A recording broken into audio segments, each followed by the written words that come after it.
For more than 2 years I've been working on a story about money laundering at Danske Bank. That's Denmark's biggest bank, and it's now known as one of the world's biggest money laundering scandals. So in this investigation we've shown how the dictatorship of Azerbaijan sent money through this Danish bank to a lot of different European politicians. We've also shown how allegedly Putin and the FSB sent money through accounts in the bank. So this case has had some major consequences in Denmark. Almost all of top management are gone at Danske Bank now. The Danske Bank stock fell with around 100 billion, that's 100 billion kroner or 13 billion euros last year. Yes, a lot of different huge investigations around the world. For instance, in Denmark, Estonia, France, and in the United States, this case is now being investigated. So for this story, we had a long line of different sources around the world. We did also at one point work with a person who was a whistleblower at the bank. He has warned the leadership of Danske Bank back in 2013 about some of these things that were going on at the bank.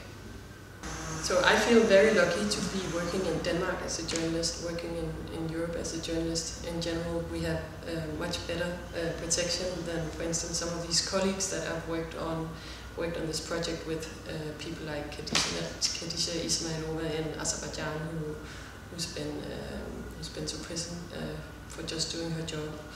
So in that sense, a lot of people that we've worked with live very unsecure lives, and that's of course very sad. I think there's actually been a few different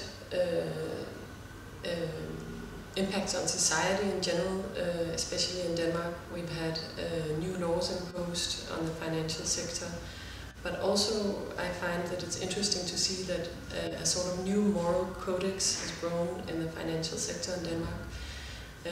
So for instance, the new chairman of the board in Danske Bank is a former civil servant instead of a person that's been in the financial business for many years.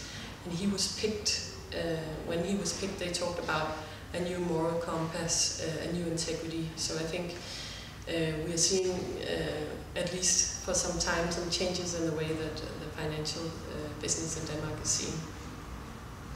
Well, the way to fight corruption, I guess, is it's putting it out there to make sure that people know what's happening.